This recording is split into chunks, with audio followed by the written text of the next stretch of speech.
Hello kitties, welcome to the third episode of AudiFiction.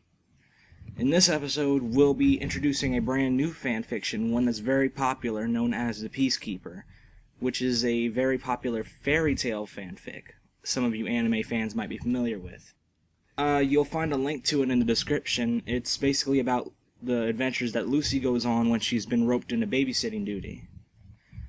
As a note, the author does not own Fairy Tail, so let us begin. The Peacekeeper, Chapter 1, Babysitting Duty. You want me to do what now? I bolt up out of my seat and knock over the table between us.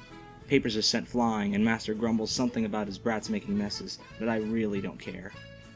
It's good pay, Lucy, he says. I don't care, I screech. I shake my head rapidly. No way am I ever doing something like that. Master sighs. You can argue all you want, Lucy, but the fact remains that you're the only acceptable candidate. I cross my arms. Prove it, I say. The request is for someone placid, but willing to put their foot down.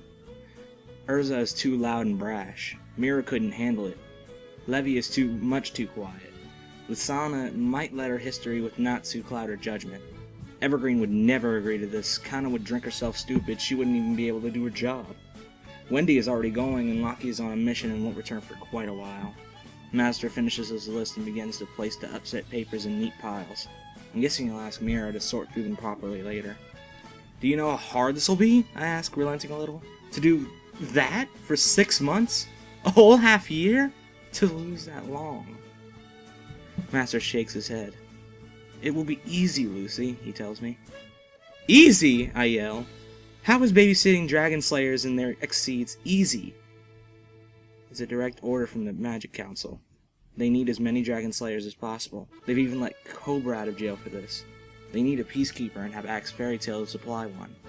Natsu will be there so the dragon twins won't try anything stupid, and Wendy will be there so you won't be alone with all these boys. I sit back in my chair. Do you know how hard it will be to even take care of one dragon slayer? Now you're asking me to take care of... I look at him. The dragon twins of Sabretooth? He nods. Might as well tell me, I say with a sigh. Who else is going? Natsu and Happy? Gajeel and Lily? Wendy and Carla?